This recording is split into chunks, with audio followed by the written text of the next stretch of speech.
ಕುಟುಂಬ ಕಲಹದಿಂದ ಆತ್ಮಹತ್ಯೆಗೆ ಯತ್ನಿಸಿದ ತಂದೆ, 6 ವರ್ಷದ ಮಗಳ ಪ್ರಾಣ ಉಳಿಸಿದ ಪೊಲೀಸರು.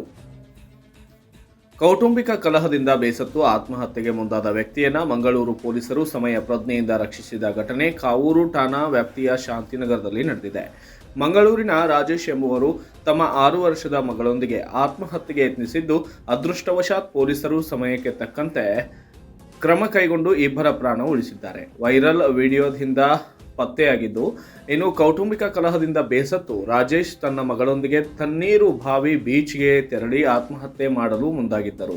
ಈ ವೇಳೆ ತಮ್ಮ ಮಗಳೊಂದಿಗೆ ವಿಡಿಯೋ ಮಾಡಿ ಸಂಬಂಧಿಕರಿಗೆ ಕಳುಹಿಸಿದ್ದರು. ವಿಡಿಯೋ ಸಾಮಾಜಿಕ ಜಾಲತಾಣಗಳಲ್ಲಿ ವೈರಲ್ ಆಗುತ್ತಿದ್ದಂತೆಯೇ ಪಣಂಬೂರು ಪೊಲೀಸ್ ತಂಡ ಕ್ರಮ ಕೈಗೊಂಡು ಹುಡುಕಾಟ ಆರಂಭಿಸಿತು. ಆದರೆ ರಾಜೇಶ್ ಬೀಚ್ನಲ್ಲಿ ಸಿಕ್ಕಿರಲಿಲ್ಲ. ಬಳಿಕ ಅವರ ಮೊಬೈಲ್ ಲೊಕೇಶನ್ ಟ್ರೇಸ್ ಮಾಡಿದ ಪೊಲೀಸರು ಕಾವೂರು ಶಾಂತಿನಗರದಲ್ಲಿರುವ ಮನೆಗೆ ತೆರಳಿ ನೇಣು ಬಿಗಿದುಕೊಳ್ಳುತ್ತಿದ್ದ ವೇಳೆ ಬಾಗಿಲು ಮುರಿದು ಒಳನುಗ್ಗಿ ಜೀವ ಉಳಿಸುವಲ್ಲಿ ಸಕ್ಸಸ್ ಆಗಿದ್ದಾರೆ. ಪೊಲೀಸರ ಸಮಯ ಪ್ರಜ್ಞೆ ಶ್ಲಾಘನೀಯ. ಸಾಮಾಜಿಕ ಜಾಲತಾಣದ ಮೂಲಕ ಪತ್ತೆ ಹಚ್ಚಿ ತಕ್ಷಣದ ಕ್ರಮದ ಮೂಲಕ ಪ್ರಾಣ ಉಳಿಸಿದ ಪಣಂಬೂರು ಮತ್ತು ಕಾವೂರು ಪೊಲೀಸ್ ಸಿಬ್ಬಂದಿಗೆ ಸಾರ್ವಜನಿಕರಿಂದ ಪ್ರಶಂಸೆ ವ್ಯಕ್ತವಾಗಿದೆ. Bureau report, Kannada Janashri news, Mangaluru.